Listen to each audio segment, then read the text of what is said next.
ठीक है। हाँ, क्लास 11th के सिलेबस में पूरे केमिस्ट्री का फाउंडेशन टॉपिक्स है पीरियोडिक टेबल, क्योंकि जितने भी एलिमेंट्स हैं टेबल के अंदर उनकी प्रॉपर्टी को समझने के लिए पहले हमको टेबल याद करना होगा। जब तक हम टेबल नहीं याद करेंगे तब तक प्रॉपर्टी हमको समझ में नहीं आएगी। और ये जो प्रॉपर्टी है पूरे केमिस्ट्री का फाउंडेशन है, इसका यूज़ पूरे इनऑर्गेनिक केमिस्ट्री, ऑर्गेनिक, फिजिकल हर जगह इसका यूज़ होगा। तो यदि हमको केमिस्ट्री का फाउंडेशन समझना है तो पहले प्रॉपर्टी समझनी होगी, और प्रॉपर्टी समझने के लिए पहले हमको टेबल याद करना होगा। वो modern table, long form table जो बोहर-बरी ने डिफाइन किया था। तो सबसे पहले हम लोग टेबल याद करें। और ये जो लॉन्ग फॉर्म टेबल है, मॉडर्न टेबल, ये टोटल 18 ग्रुप में डिवाइडेड है और 7 पीरियड में डिवाइड किया गया है। 7 period, first, second, third, fourth, fifth, 6 and 7 period. और ग्रुप का डिवीजन जो है IUPAC ने 1 to 18 में किया है। 1 2 3 4 5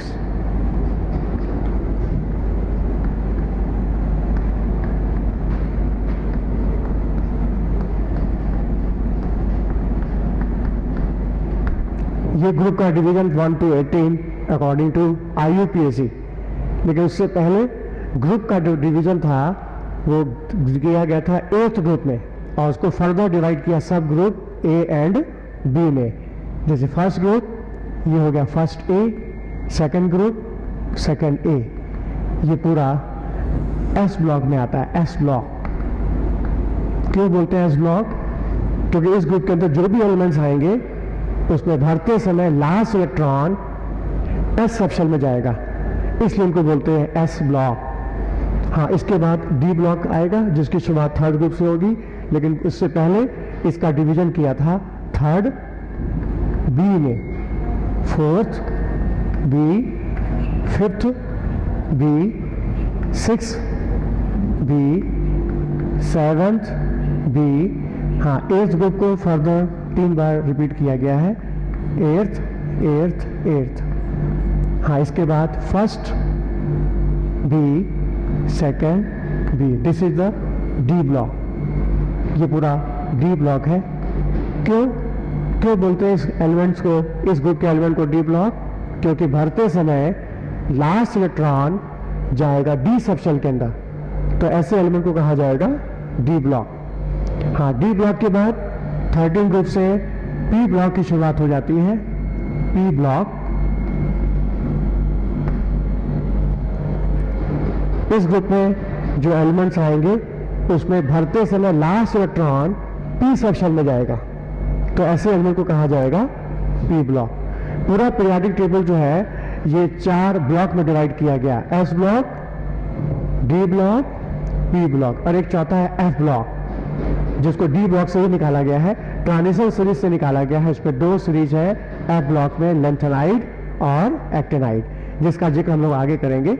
तो सबसे पहले हम लोग को टेबल याद करना होगा, क्योंकि बिना टेबल याद किए हमको प्रॉपर्टी समझ में नहीं आएगी, और बिना प्रॉपर्टी के हम केमिस्ट्री का बेस नहीं समझ सकते, क्योंकि इसका यूज केमिस्ट्री के तीनों ब्रांच में है, ऑर्गेनिक, इनऑर्गेनिक और physical. This is the foundation topics of chemistry. तो सबसे पहले हम लोग टेबल याद कर लें। ये टेबल सबको लिख के याद करना होगा, लेकिन आप लोग के मन में आएगा कि हम कैसे याद करें, पहले सर को याद होगा तभी हमको याद होगा।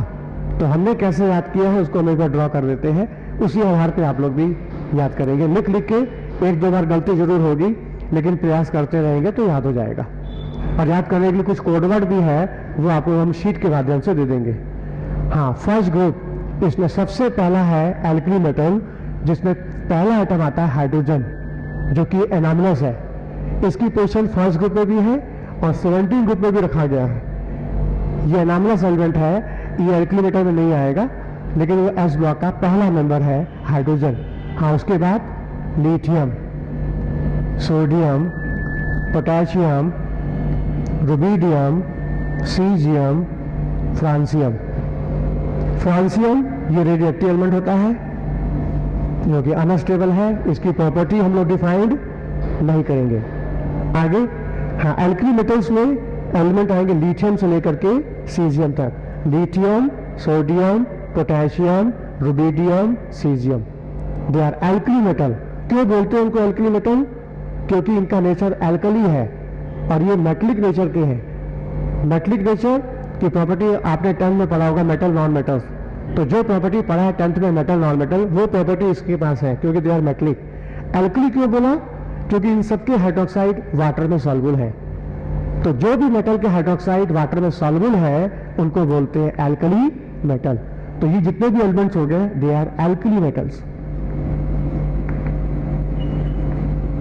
Alkali means the hydroxides of metal which are soluble in water is known as alkali। तो इस फैमिली के जितने भी एलिमेंट्स हैं इन सब के हाइड्रोक्साइड वाटर में सॉल्युबल है, इसलिए कहा गया एल्कली। और इनका नेचर मेटलिक है तो नाम रख दिया एल्कली मेटल। तो एल्कली मेटल के एलिमेंट्स हो गए lithium, sodium, potassium, rubidium, caesium और फ्रांसियम। अब बात है इनको हम याद कैसे करें? तो याद करने के लिए कुछ कोडवर्ड है जिनको हम ध्यान में रख करके याद रख सकते हैं। जैसे हमारे लिए ना करो रब से फरियाद, हमारे लिए ना करो रब से फरियाद, ये कोडवर्ड है जिसके आधार पे याद कर सकते हैं आप लोग एल्कली मेटल। हाँ, नेक्स्ट अगली फैमिली है एल्कलाइन अर्थ मेटल, जिसकी शुरुआत सेकेंड पीरियड से होगी। इसका पहला नंबर है beryllium, magnesium, calcium, strontium, barium, radium. इसमें रेडियम जो है वो रेडियोएक्टिव है, अनस्टेबल है, और अनस्टेबल की प्रॉपर्टी डिफाइन 11th में नहीं 12th में करेंगे जब पढ़ेंगे न्यूक्लियर केमिस्ट्री, रेडियो एक्टिविटी, उसमें इन सबका जिक्र किया जाएगा। हाँ, बाकी मेटल्स क्या हो जाते हैं अर्थ मेटल में? Beryllium, magnesium, calcium, strontium, barium, इनको कहते हैं एल्कलाइन अर्थ मेटल। क्यों बोलते हैं एल्कलाइन अर्थ मेटल? एल्कलाइन अभी हमने बताया, एल्कली का मतलब soluble bases are known as alkali. इन सब मेटल के हाइड्रोक्साइड जो कि बेसिक नेचर के हैं they are soluble in water. क्योंकि इनके हाइड्रोक्साइड वाटर में सॉल्युबल है तो इनको कहते हैं एल्कली। और चूंकि ये एलिमेंट्स अर्थ के टॉप लेयर में पाए जाते हैं, अर्थ के टॉप लेयर में पाए जाते हैं, इसलिए बोलते हैं अर्थ। और चूंकि इनका नेचर मेटलिक है तो नाम रख दिया एल्कली अर्थ मेटल। एलिमेंट्स हैं बेरिलियम, मैग्नीशियम, कैल्शियम, स्ट्रॉन्शियम और बेरियम। अब हमको याद कैसे करें? इन एलिमेंट को याद करने का कोड वर्ड है बेटा मांगे कार स्कूटर बाप राजी। बेटे ने कार स्कूटर मांगा बाप से, अब बाप हो गया राजी। बेटा मांगे कार स्कूटर बाप राजी, यह है कोडवर्ड जिस आधार पर हम उसको याद कर सकते हैं अर्थ मेटल को। Beryllium, magnesium, calcium, strontium, barium और radium. This is the alkaline earth metal. हाँ, आगे बढ़ेंगे। एस ब्लॉक के बाद डी ब्लॉक आ जाता है। जैसा कि हमने कहा इस ब्लॉक के अंदर जितने भी एलिमेंट्स आएंगे उसमें भरते समय लास्ट इलेक्ट्रॉन जाएगा डी सबशेल के अंदर, तो हम कहेंगे these elements R D block. और इनकी खासियत है कि इस एलिमेंट के दो आउटर शेल इनकम्प्लीट होगी, इसलिए इनको बोलते हैं ट्रांजिशन मेटल। अच्छा, एलिमेंट्स क्या कहते हैं? इसकी शुरुआत डी ब्लॉक की शुरुआत 4th पीरियड से होगी कैल्शियम के ठीक बाद, यानी कि इसका पहला एलिमेंट होगा स्कैंडियम, उसके बाद टाइटेनियम, नेक्स्ट वेनेडियम, फिर chromium, manganese, iron, cobalt, nickel, copper, zinc. ये हो गई 3D सीरीज, ट्रांजिशन सीरीज का पहला नंबर। फिर इसको हम लोग फैमिली वाइज याद करेंगे। स्कैंडियम के बाद वाइट्रियम, लैंथनम, एक्टिनियम, ये स्कैंडियम फैमिली हो गई। Third group titanium, zirconium, hafnium, vanadium, niobium, tantalum, chromium, molybdenum, tungsten, manganese, technetium, lithium, iron, cobalt, nickel, ruthenium, rhodium, palladium, next osmium, iridium, platinum. हाँ, इसके बाद क्वाइंस मेटल आते हैं। Coins metal जिससे सिक्के बनते हैं, सिक्के बनते हैं कॉपर के, सिल्वर के, गोल्ड के। Copper, silver, gold, they are coins metal, they belong to the 10th group या 8th group. Next copper, science का जिंक, कैडमियम, मरकरी, ये सारे एलिमेंट डी ब्लॉक के हैं। इनकी 2 आउटर शेल इनकम्प्लीट होगी और भरते समय लास्ट इलेक्ट्रॉन डी सबसेल में जाएगा। और इस बात को हम प्रूफ करेंगे जब हम लोग पढ़ेंगे इलेक्ट्रॉनिक कॉन्फ़िगरेशन। वह इस बात को समझाएंगे कि कैसे खोजें कि कोई एलिमेंट डी ब्लॉक का है कि एस ब्लॉक का है कि पी ब्लॉक का है। खोजने का कंसेप्ट बस यही है कि यदि भरते समय लास्ट इलेक्ट्रॉन एस में गया, एस सबसेल में, तो वो जो एलिमेंट एस ब्लॉक का होगा। यदि भरते समय लास्ट इलेक्ट्रॉन डी सबसेल में गया तो वो डी ब्लॉक का होगा। और यदि भरते समय लास्ट इलेक्ट्रॉन पी सबसेल में गया तो वो एलिमेंट पी ब्लॉक का होगा। अब बात है इस डी ब्लॉक के एलिमेंट को हम लोग याद कैसे करें। हाँ, जैसे पहली सीरीज है scandium, titanium, vanadium, chromium, manganese, iron, cobalt, nickel, copper, zinc. हाँ, इसको याद कैसे करें। Science teacher Vipin Kripalani Monday Friday को नहा कर जाते हैं। Science teacher Vipin Kripalani Monday Friday को नहा कर जाते हैं। यह है कोड वर्ड याद करने का। हाँ, इसको याद कैसे करें। Second transition series, second transition series D block की सेकंड सीरीज को कैसे याद करें। यारी जरा निभा,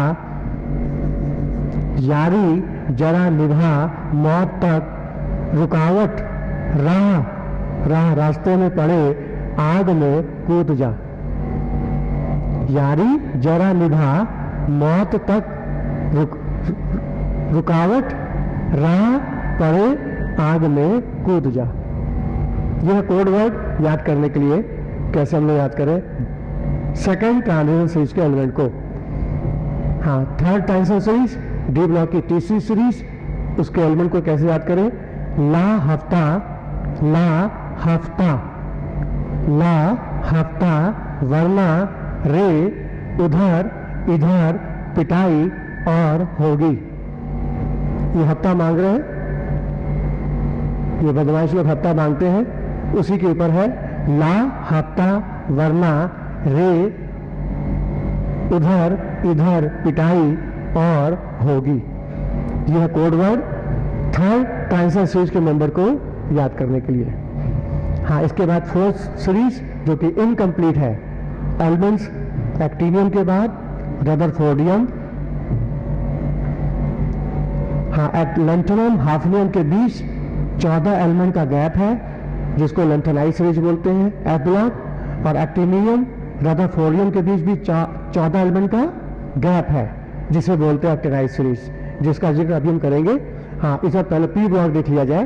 पी ब्लॉक की शुरुआत भी सेकेंड पीरियड से होगी। Second period after beryllium. Hydrogen का एटॉमिक नंबर है 1।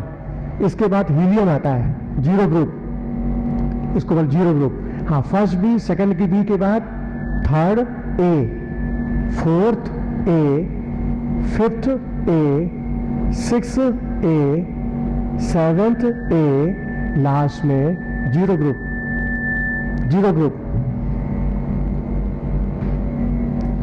हाँ, सबसे पहला एलिमेंट है टेबल का हाइड्रोजन, एटॉमिक नंबर 1। उसके बाद 0 ग्रुप हीलियम, एटॉमिक नंबर 2 के बाद नेक्स्ट लिथियम का 3, बेरिलियम का एटॉमिक नंबर 4। उसके बाद बोरान, एटॉमिक नंबर 5। बोरान के बाद carbon, nitrogen, oxygen, fluorine, neon. Boron का 5, carbon 6, nitrogen 7, oxygen 8, fluorine 9, neon 10। याद रहे हमारा मॉडर्न टेबल जो है लॉन्ग फॉर्म टेबल, इसमें एलिमेंट्स को अरेंज किया है increasing order of atomic number के अनुसार, जबकि मेंडलीव का जो टेबल है उसमें एलिमेंट्स को अरेंज किया है increasing order of atomic weight के अनुसार। मोस्टली ने इसको चेंज किया था एटॉमिक वेट को एटॉमिक नंबर से। हम लोग अभी जो भी बातें कर रहे हैं वो मॉडर्न टेबल की बात कर रहे हैं, बाकी जो ओल्ड टेबल है मेंडलीव का पेरियोडिक टेबल उसको हम लोग आगे डिस्कस करेंगे जब हम लोग पूरी डेवलपमेंट देखेंगे कि टेबल का डेवलपमेंट हुआ कैसे। 18वीं सेंचुरी से लेके अब तक टेबल का डेवलपमेंट कैसे हुआ है इसका जिक्र हम लोग नेक्स्ट लेक्चर में करेंगे। हाँ, एलिमेंट्स क्या है पी ब्लॉक में? बोरान फैमिली का पहला एलिमेंट बोरान, उसके बाद aluminium, next gallium, indium, thallium. इस फैमिली के एलिमेंट्स है boron, aluminium, gallium, indium, thallium. हाँ, याद कैसे करें? बैगन, आलू, गाजर, इन, थैला। बैगन, आलू, गाजर, इन, थैला, ये है कोड वर्ड, याद करने में हेल्प मिलेगी।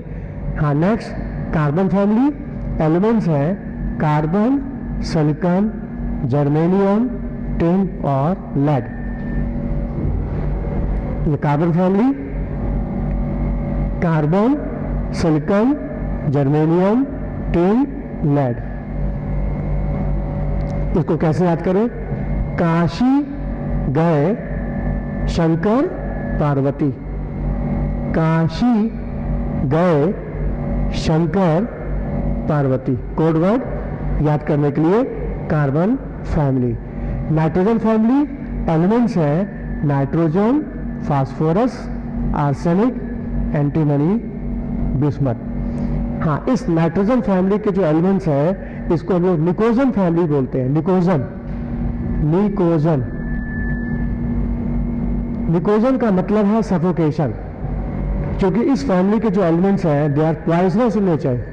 पॉइजनस नेचर होने की वजह से इनसे सफोकेशन होती है, दम घुटता है, गैसेस एलिमेंट है सब, तो ऐसे केस में इनको कहा जाता है निकोजन, because they causes suffocation. Elements है नाइट्रोजन, फास्फोरस, आर्सेनिक, एंटीमनी और बिस्मथ। कैसे याद करें? इसके लिए भी कुछ कोड वर्ड होना चाहिए ना, ताकि आराम से याद हो जाए। तो ऐसे याद कर लें, न्यूजीलैंड, पाकिस्तान, ऑस्ट्रेलिया सब बिक गए। मतलब आईपीएल मैच में खिलाड़ियों की बिक्री होती है, बोली लगती है, तो इस बोली में न्यूजीलैंड, पाकिस्तान, ऑस्ट्रेलिया सब बिक गए। This is the निकोजन family, nitrogen family. हाँ, नेक्स्ट फैमिली है oxygen, sulphur, selenium, tellurium, polonium. Oxygen, sulphur, selenium, tellurium, polonium. हाँ, इस फैमिली के एलिमेंट को हम कैल्कोजन फैमिली भी बोलते हैं। कैल्कोजन, कैल्कोजन, कैल्कोजन। क्यों बोलते हैं कैल्कोजन? ऑक्सीजन फैमिली को क्यों बोलते हैं कैल्कोजन? क्योंकि कैल्कोजन का मतलब है ओर फॉर्मिंग एलिमेंट्स, ओर फॉर्मिंग एलिमेंट्स। क्योंकि इस फैमिली के जो एलिमेंट्स हैं oxygen, sulphur, they form ore.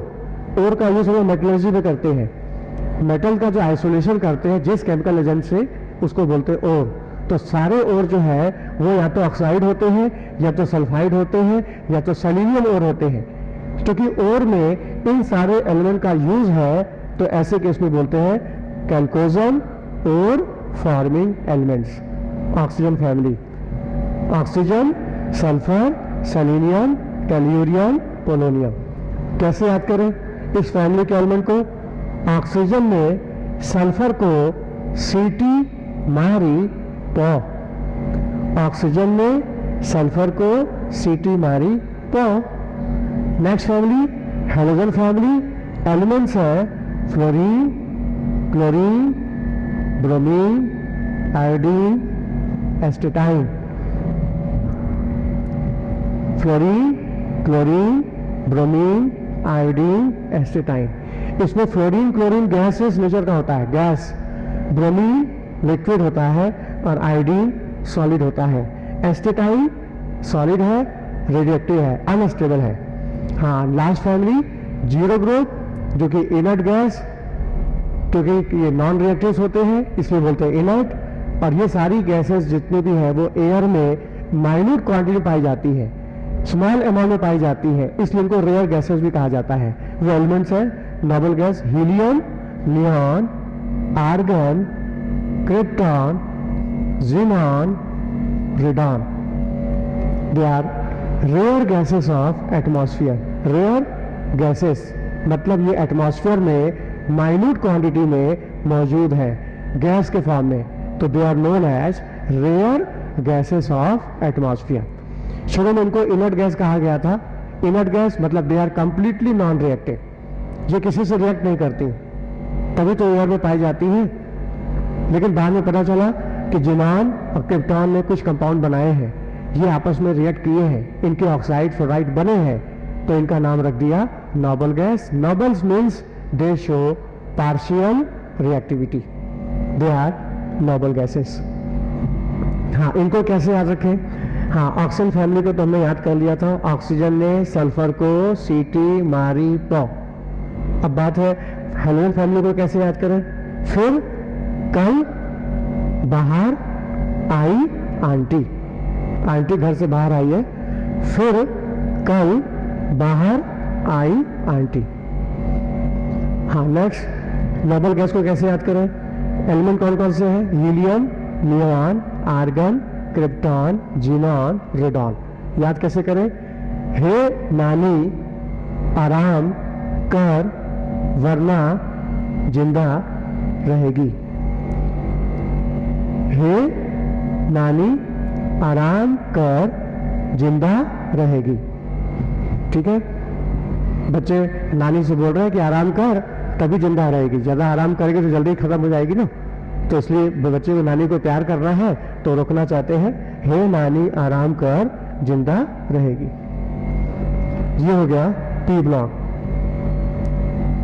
P block, ये हो गया डी ब्लॉक और ये हो गया एस ब्लॉक। इस टेबल को लिख लिख के याद करना है, एक दो बार गलत होगा फिर इसको करेक्शन करके फिर लिखने की कोशिश करना है, और जब तक हमको याद ना हो जाए तब तक आगे नहीं बढ़ना है। क्यों? क्योंकि जब तक टेबल नहीं याद होगा तब तक हम प्रॉपर्टी समझ नहीं सकते, और बिना प्रॉपर्टी के हम केमिस्ट्री का बेस नहीं जान सकते, क्योंकि हर चैप्टर में प्रॉपर्टी का यूज होगा, विशेषकर ऑर्गेनिक इनऑर्गेनिक में इसका यूज बहुत ज़्यादा है। इसलिए मेरा पहला फोकस है कि किसी भी तरह से ये टेबल याद हो जाए सबको। अच्छा, चलो मान लो हमने टेबल याद कर लिया, तो टेबल के बाद हमको याद करना है एटॉमिक नंबर, क्योंकि बिना एटॉमिक नंबर के हम कॉन्फ़िगरेशन नहीं ड्रॉ कर सकते और बिना कॉन्फ़िगरेशन के प्रॉपर्टी एक्सप्लेन नहीं कर सकते। क्यों? क्योंकि हमको पता है कि एक ही ग्रुप के अंदर जितने भी एलिमेंट्स आते हैं इनकी प्रॉपर्टी सेम है। क्यों? क्योंकि इनके वैलेंस शेल का इलेक्ट्रॉनिक कॉन्फ़िगरेशन सेम है, क्योंकि एलिमेंट की जो प्रॉपर्टी है वो डिपेंड करती है उसके वैलेंस शेल इलेक्ट्रॉनिक कॉन्फ़िगरेशन पर। तो यदि हमको किसी भी एलिमेंट का इलेक्ट्रॉनिक कॉन्फ़िगरेशन पता चल जाए तो उसकी हम प्रॉपर्टी बता सकते हैं, जैसे उसकी ionisation energy, electron affinity, electronegativity, magnetic property, हर जगह यूज है इलेक्ट्रॉनिक कॉन्फ़िगरेशन का। तो प्रॉपर्टी समझने के लिए पहले समझना होगा इलेक्ट्रॉनिक कॉन्फ़िगरेशन वैलेंस शेल का, और इलेक्ट्रॉनिक कॉन्फ़िगरेशन को समझने के लिए पहले जानना होगा एटॉमिक नंबर का। तो पहले एटॉमिक नंबर हम जान लें कि इनका क्या होगा। जैसे हमने अभी बोला हाइड्रोजन का एटॉमिक नंबर 1, हीलियम का 2, लिथियम 3, बेरिलियम 4, बोरॉन 5, कार्बन का atomic number 6, nitrogen 7, oxygen 8, fluorine 9, neon 10। हाँ, 10 के बाद नेक्स्ट सोडियम 11, मैग्नीशियम 12। ऐसे आगे बढ़ेंगे, एल्युमिनियम 13, सिलिकॉन 14, फास्फोरस 15, 16, 17, 18, ऐसे आगे बढ़ते जाएंगे। लेकिन बात यह है कि नीचे तक पहुंचते पहुंचते तो बहुत टाइम लग जाएगा और पूरा टेबल हमारे लिए याद करना जरूरी भी पड़ जाएगा। तो हम कोई दूसरा रास्ता अपनाएं कि हम जल्दी से किसी हैवी एलिमेंट का एटॉमिक नंबर निकाल सके, जो एलिमेंट भारी है उसका एटॉमिक नंबर जल्दी से निकाल सके। इसका भी एक रास्ता है वो है मैजिक नंबर। मैजिक नंबर, इस मैजिक नंबर के हेल्प से हम हैवी एलिमेंट्स का एटॉमिक नंबर निकाल सकते हैं बिना टेबल ड्रॉ किए। केवल उसके लिए हमको फैमिली याद करनी पड़ेगी। जैसे एल्कली मेटल की फैमिली एलिमेंट्स है hydrogen, lithium, sodium, potassium, rubidium, caesium, francium. केवल इतना याद कर ले तो हम हैवी एलिमेंट का फ्रांसियम का एटॉमिक नंबर आसानी से निकाल सकते हैं with the help of magic number. ये है क्या मैजिक नंबर? ये मैजिक नंबर 2n² से निकाला गया है, 2n² से निकाला गया है और 7 पीरियड के लिए 7 मैजिक नंबर डिफाइन किया गया है। फर्स्ट पीरियड के लिए मैजिक नंबर है 2, सेकंड के लिए magic number 8, third 8, fourth 18, fifth 18, six period के लिए मैजिक नंबर 32, 7 के लिए मैजिक नंबर 32। हाँ, इसके आगे का मैजिक नंबर हमको चाहिए तो वो भी हम इसके आधार पर निकाल सकते हैं। हाँ, जैसे कि हाइड्रोजन का एटॉमिक नंबर 1 है, इस 1 में हम सामने वाला मैजिक नंबर जोड़ दें तो हमको नीचे का एटॉमिक नंबर मिल जाएगा 3। 1 + 2 = 3। हल्के एटम के एटॉमिक नंबर में सामने वाला मैजिक नंबर हम जोड़ दें तो ठीक नीचे का एटॉमिक नंबर मिल जाएगा। 1 + 2 = 3, 3 + 8 = 11, 11 + 8 = 19, 19 + 18 37, 37 में 18 जोड़ दे, बोलो कितना आएगा? 55, 55 में 32 जोड़ दे,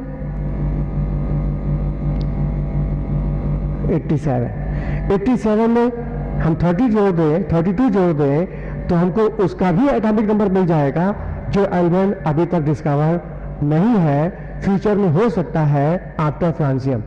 फ्रांसियम के बाद जो एलिमेंट डिस्कवर्ड होगा फ्यूचर में उसका एटॉमिक नंबर क्या होगा वो भी हम बता सकते हैं with the help of magic number. हाँ, उसका एटॉमिक नंबर क्या होगा? 87 + 32 119। उस एलिमेंट का एटॉमिक नंबर 119 होगा जिसकी डिस्कवरी आफ्टर फ्रांसियम होगी फ्यूचर में, और वो एलिमेंट 8th पीरियड का होगा। क्योंकि अभी तक 7 पीरियड इनकम्प्लीट है, अभी पूरा भरा ही नहीं है, तो हम बात 8th की अभी नहीं कर रहे हैं। लेकिन फ्यूचर में यदि 8th पीरियड का कोई नया एलिमेंट डिस्कवर होता है आफ्टर फ्रांसियम तो उसका एटॉमिक नंबर 119 होगा। इसको हमने निकाला with the help of magic number. ये फायदा है मैजिक नंबर का। उसी आधार पर हम चाहें तो हम अर्थ मेटल के भी एटॉमिक नंबर को डिफाइन कर सकते हैं with the help of magic number. जैसे बेरिलियम का एटॉमिक नंबर 4 है तो 4 + 8 12, 12 + 8 20, 20 + 18 सम कर दे तो हमको स्ट्रॉन्गसम का एटॉमिक नंबर मिल जाएगा 38। 38 में 18 ऐड करें तो बेरियम का मिल जाएगा एटॉमिक नंबर। हाँ, क्या होगा? 56। 56 में हम 32 ऐड कर दें तो रेडियम का एटॉमिक नंबर मिल जाएगा। कितना आएगा? 56 + 32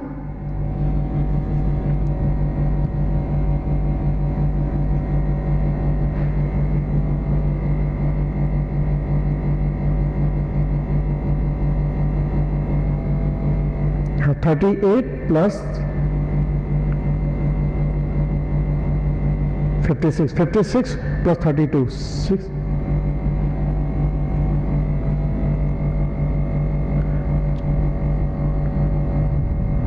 88। 56 बेरियम का राइट नंबर है, इसमें सामने वाला मैजिक नंबर 32 जोड़ेंगे तो रेडियम का एटॉमिक नंबर आ जाएगा 88। और 88 में रेडियम के एटॉमिक नंबर में हम सामने वाला मैजिक नंबर 32 ऐड कर दें तो ठीक नीचे का एटॉमिक नंबर मिल जाएगा। वो एलिमेंट जो अभी डिस्कवर नहीं है उसका एटॉमिक नंबर होगा क्या? 88 + 32 आ जाएगा 120। ये वो एलिमेंट का एटॉमिक नंबर है जो रेडियम के बाद डिस्कवर होगा और वो एलिमेंट 8th पीरियड का होगा। इसी तरह से हम आगे भी एलिमेंट का एटॉमिक नंबर निकाल सकते हैं, लेकिन इसमें एक शर्त है कि थर्ड ग्रुप से पहले जितने भी एलिमेंट्स आते हैं उस केस में हल्के एटम के एटॉमिक नंबर में सामने वाला मैजिक नंबर जोड़ना है। तो हमको ठीक नीचे का एटॉमिक नंबर मिल जाएगा।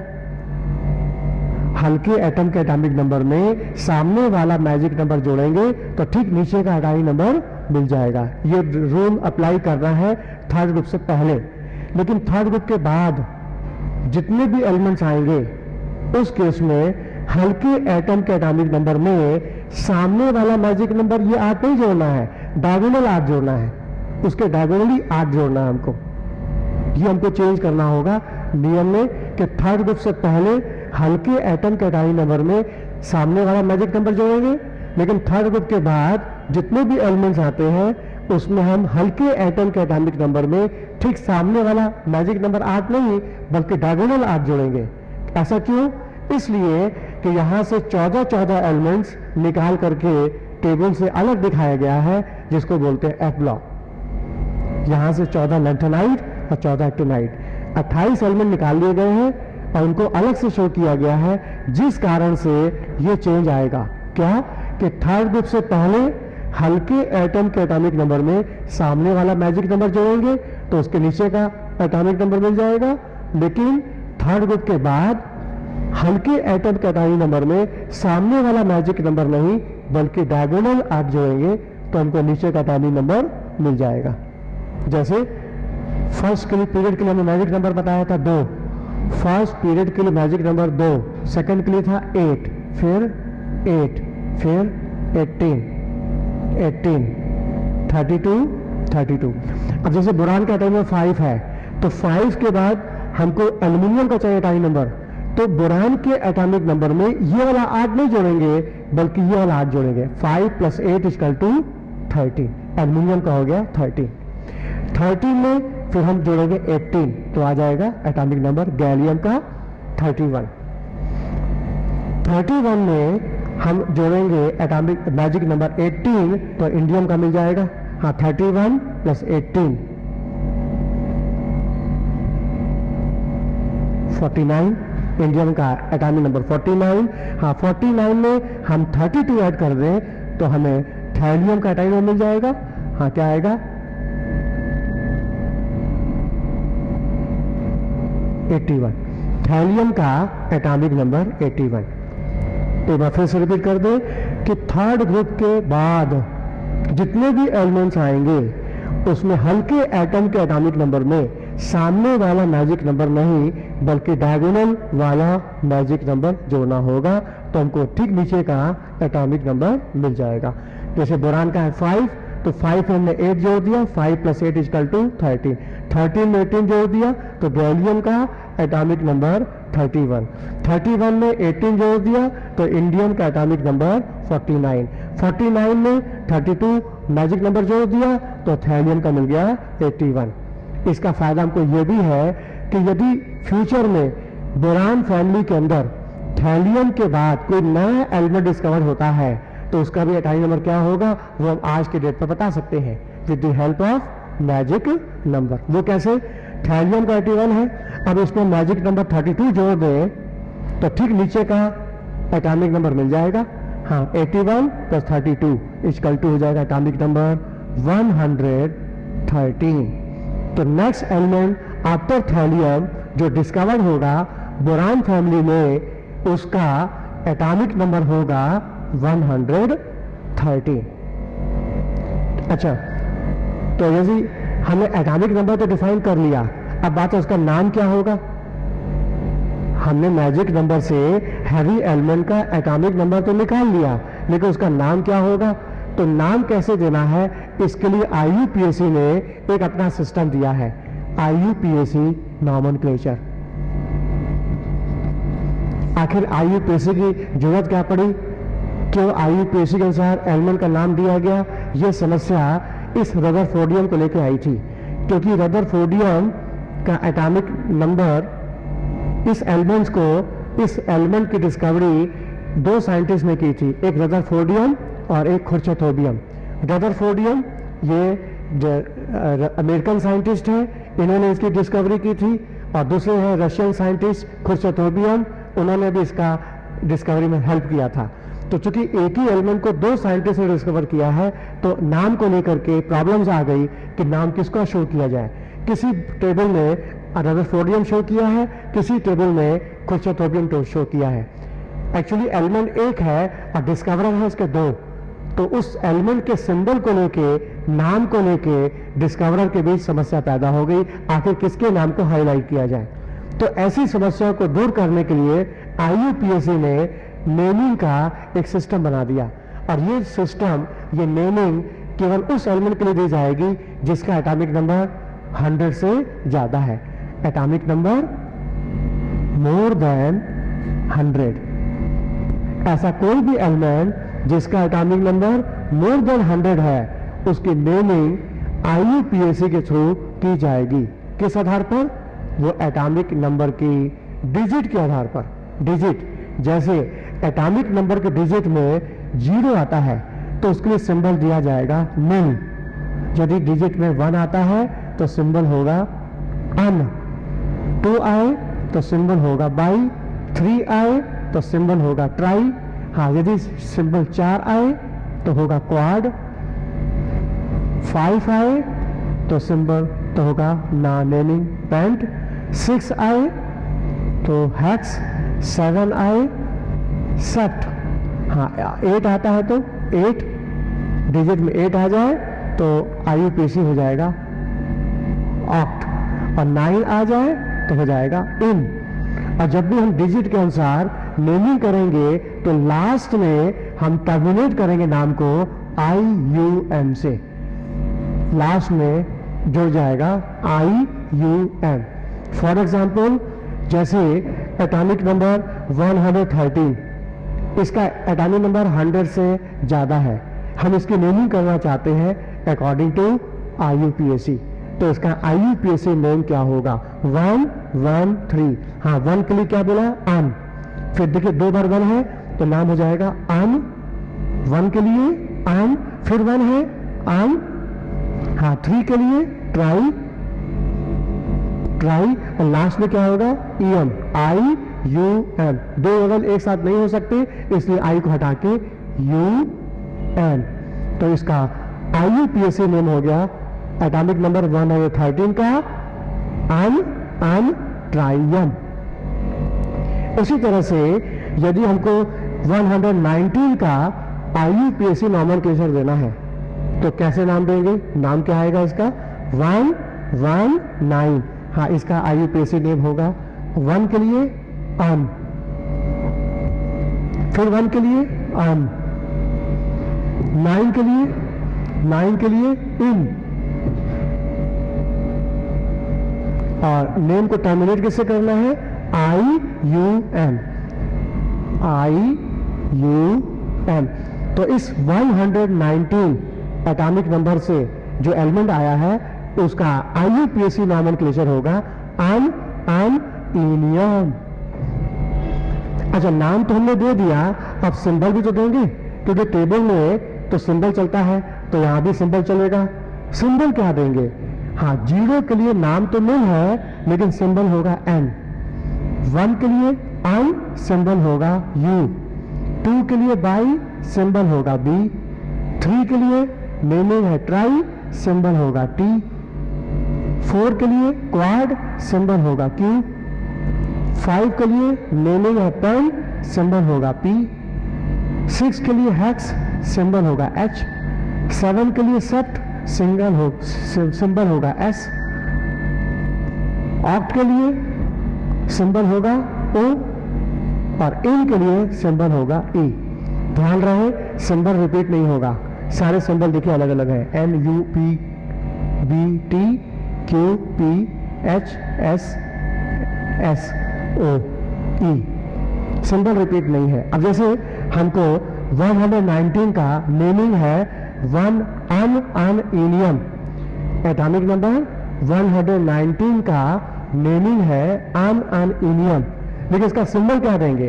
अन के लिए U, फिर अन के लिए U, इन के लिए इन के लिए E, तो सिंबल क्या होगा? U यू ई, मतलब इस जगह सिंबल दिया जाएगा यू यू ई। उसी तरह से 113 एटॉमिक नंबर का IUPAC नेम है अन ट्राइयम, लेकिन सिंबल क्या होगा? अन के लिए यू, अन के लिए यू, ट्राई के लिए टी, तो सिंबल होगा यू यू टी। उसी तरह से एटॉमिक नंबर 120, इसका मीनिंग क्या होगा IUPAC के अनुसार? Un bi nilium, un bi nilium, un bi nilium. हाँ, सिंबल क्या होगा? अन के लिए यू, बाई के लिए बी, और जीरो के लिए नील के लिए एन, तो इसका सिंबल होगा यू बी एन। तो ये है नेमिंग, कैसे हमको नेमिंग करनी है एलिमेंट्स की IUPAC के अनुसार, लेकिन किसके लिए? ऐसे एलिमेंट के लिए जिसका एटॉमिक नंबर मोर देन 100 होगा, उसके लिए। अब जैसे हमने अपना काम कर दिया, कंसेप्ट सुना दिया, अब एग्जाम में क्वेश्चन आएगा कि इन फ्यूचर यदि नोबेल गैस का कोई नया एलिमेंट डिस्कवर होता है आफ्टर रेडॉन, तो बताइए उसका एटॉमिक नंबर क्या होगा, उसका IUPAC नेम क्या होगा, उसका सिंबल क्या होगा। तो हम उसको कैसे निकालें? क्वेश्चन एक बार फिर से रिपीट करते हैं। फ्यूचर में नोबेल गैस का जीरो ग्रुप का कोई नया एलिमेंट डिस्कवर होता है, न्यू एलिमेंट डिस्कवर होगा आफ्टर रेडॉन, तो उसका एटॉमिक नंबर क्या होगा, IUPAC नॉमेनक्लेचर क्या होगा और सिंबल क्या होगा, और वो एलिमेंट पाया कहाँ जाएगा, उसके पाए जाने की संभावना कहाँ होगी, ये सारे क्वेश्चन का जवाब चाहिए। तो सबसे पहले हम रेडॉन के बाद जो भी एलिमेंट डिस्कवर होगा उसका एटॉमिक नंबर निकालेंगे with the help of magic number. Magic number first period के लिए 2, सेकंड 8, फिर 8, नेक्स्ट 18, फिर 18, 32, 32। अब जैसे हीलियम का एटॉमिक नंबर 2 है, हीलियम का एटॉमिक नंबर 2 है, तो नियॉन का क्या होगा? हाँ, इस 2 में हम डायगोनली मैजिक नंबर 8 जोड़ेंगे, हीलियम 2 में डायगोनली अपोजिट मैजिक नंबर 8 जोड़ेंगे, तो 2 + 8 = 10, 10 + 8 = 18, 18 + 18 = 18 + 18 = 36। तो क्रिप्टॉन का एटॉमिक नंबर 36, 36 + 18, 36 + 18 84। हाँ, 84 + 18, 84 + 8, 84 + 32,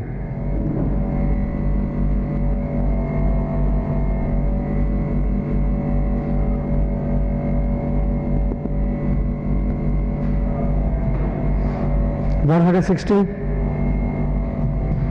एक बार फिर चेक कर लिया जाए। 2 + 8 10, 10 + 8 18, 18 18 36, 36 + 18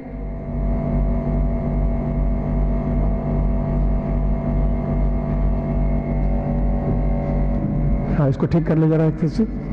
36 + 18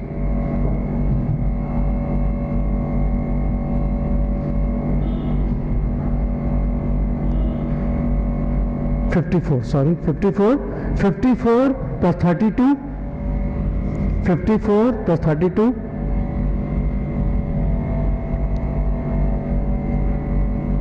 86। रेडॉन का एटॉमिक नंबर 86, और 86 में 32 जोड़ दें मैजिक नंबर, तो हमको नीचे का एटॉमिक नंबर मिल जाएगा न्यू एलिमेंट का जो फ्यूचर में डिस्कवर होना है। हाँ, 86 + 32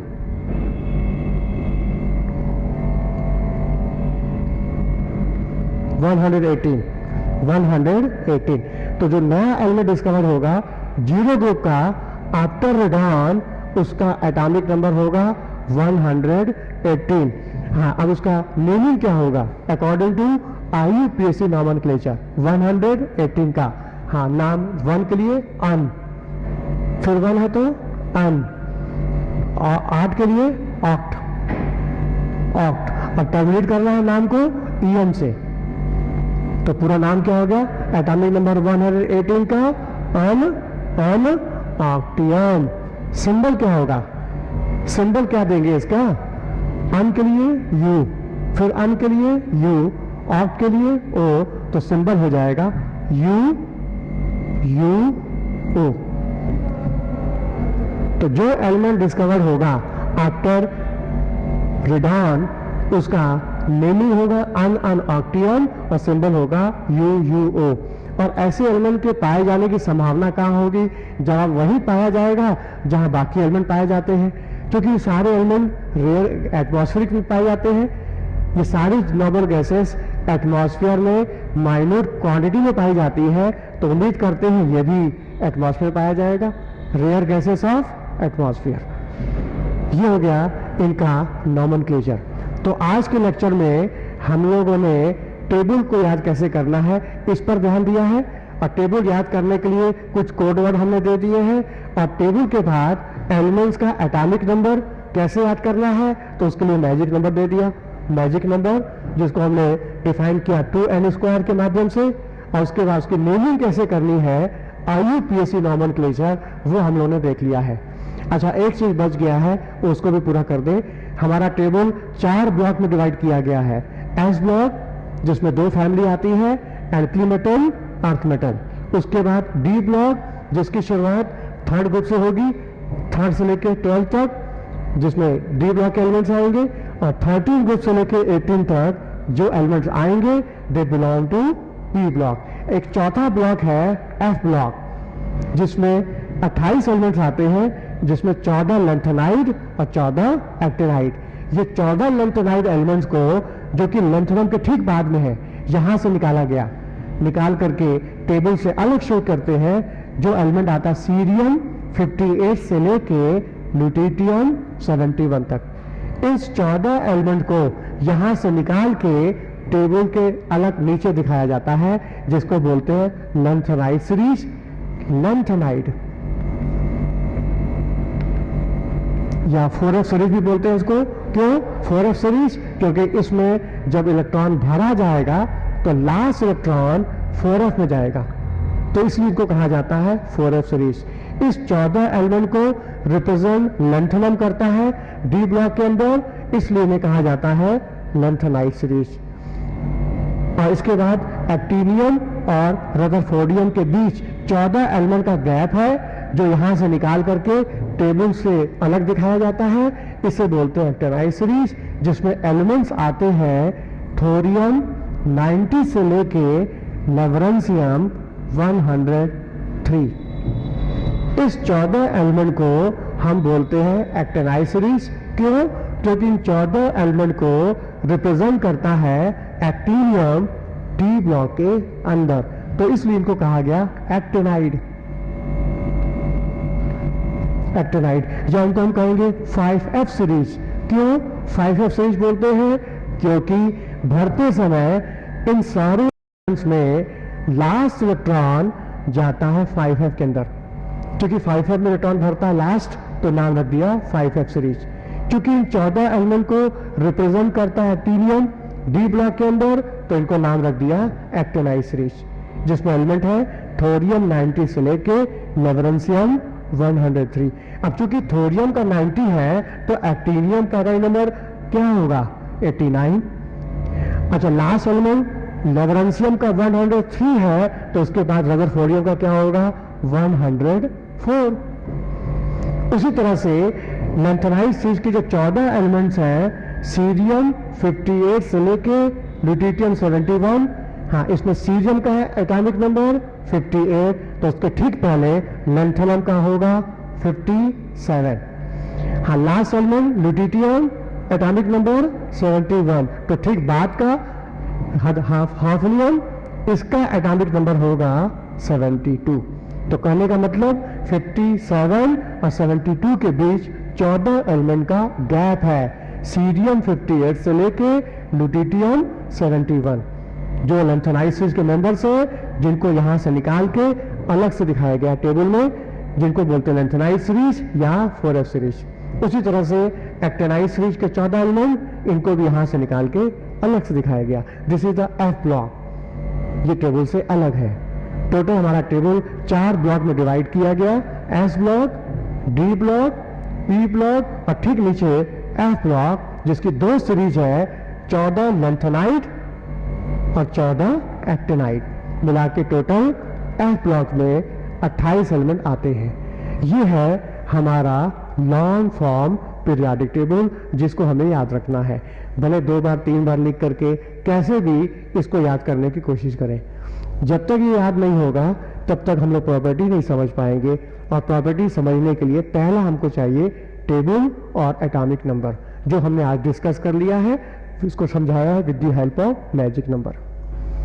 बाकी ये टेबल बना कैसे, इसका डेवलपमेंट कैसे हुआ, 18वीं सेंचुरी से अब तक इसका डेवलपमेंट हुआ है। तो इसका डेवलपमेंट में डिफरेंट साइंटिस्ट का क्या योगदान रहा, कैसे ये डेवलप किया है, इसकी डिटेल हिस्ट्री हम लोग देखेंगे नेक्स्ट टर्न पर। तब तक आप लोग ये टेबल कैसे भी लिख के याद कर लें, जिसके लिए हमने कोड वर्ड दे दिया है। बाकी कोड वर्ड का हम असाइनमेंट के थ्रू एक हम रिटर्न आपको दे देंगे, जिसके आधार पे आप लोग पढ़ के भी याद कर सकते हैं, क्योंकि हमने कोड वर्ड बोला है, लिखा नहीं है, लेकिन वो रिटर्न कोड वर्ड भी हम दे देंगे ताकि उसके आधार पर आप लोग याद कर सकें। ठीक है, बाकी नेक्स्ट टाइम पर। थैंक्स।